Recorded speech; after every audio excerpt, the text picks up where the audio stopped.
મહારાજજી, બહારનું શુદ્ધિકરણ અને અંદર ભીતરનું શુદ્ધિકરણ તે કઈ રીતના કરવું? આંતર જગતનું શુદ્ધિકરણ અને બાહ્યકરણનું શુદ્ધિકરણ.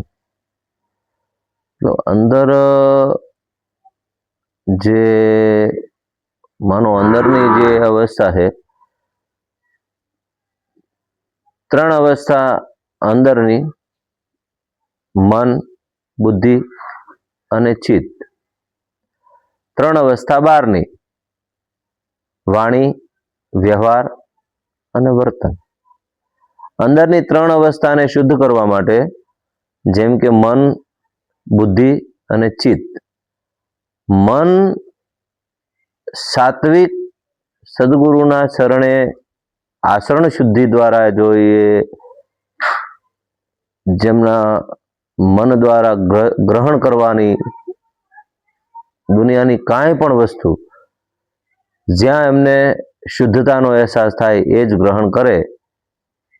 પછી મન દ્વારા હોય, બુદ્ધિ દ્વારા હોય કે ચિત્ત દ્વારા હોય, અને સંગ્રહ એટલો જ કરે જેટલું ઉપયુક્ત છે. વધારાનો સંગ્રહ ન કરે તો અંદરની અવસ્થાનું શુદ્ધિકરણ જળવાઈ રહે. એવી જ રીતે બહારનું શુદ્ધિકરણ, જેમ કે વાણી, વર્તન અને વ્યવહાર. તમે જુઓ, આજકાલ માણસ વાણી દ્વારા ભ્રમિત કરી શકે ગમે તેને, અને એ આસાન પણ છે, પણ ટકાઉ નથી. તો એવી જ રીતે જે વાણી દ્વારા ભ્રમિત કરે છે તે વ્યવહાર દ્વારા પણ ભ્રમિત કરી શકે છે, પણ ફરક એ છે કે એ ટકાઉ નથી. તો એવી જ રીતે વાણી, વ્યવહાર, તે જ રીતે વર્તન દ્વારા પણ માણસ, કારણ કે વાણી, વ્યવહાર અને વર્તન દ્વારા શુદ્ધતા રાખવી મતલબ હક અણહક.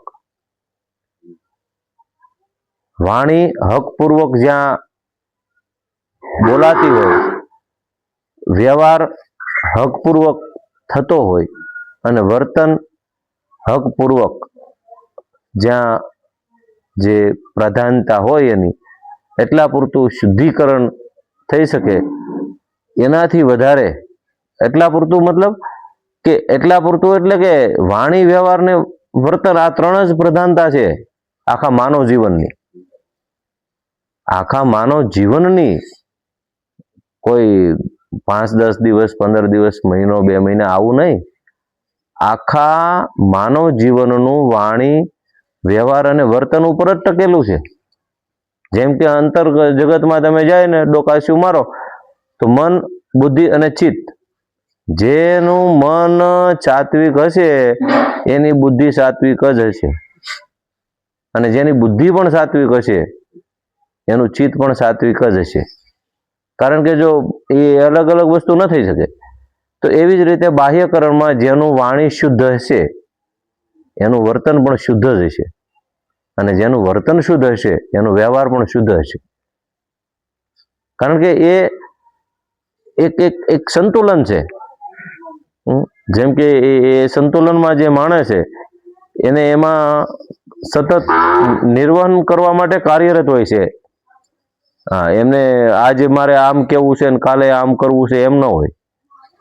એના માટે એ બાહ્ય શુદ્ધિકરણ અને અંતર જગતનું શુદ્ધિકરણ, આ ત્રણ જે મેં ગણાવીને એમના થકી જ એકદમ 100%. હા, પછી મન છે, બુદ્ધિ છે અને ચિત્ત છે, આ ત્રણેય જો શુદ્ધિકરણ દ્વારા માલે અને બાહ્ય જગતના જે ત્રણ ગણાવ્યા છે કે વાણી, વ્યવહાર અને વર્તન, એ પણ ત્રણે શુદ્ધિમાં માલે તો એને કરવું પડે નહીં બીજું કાંઈ.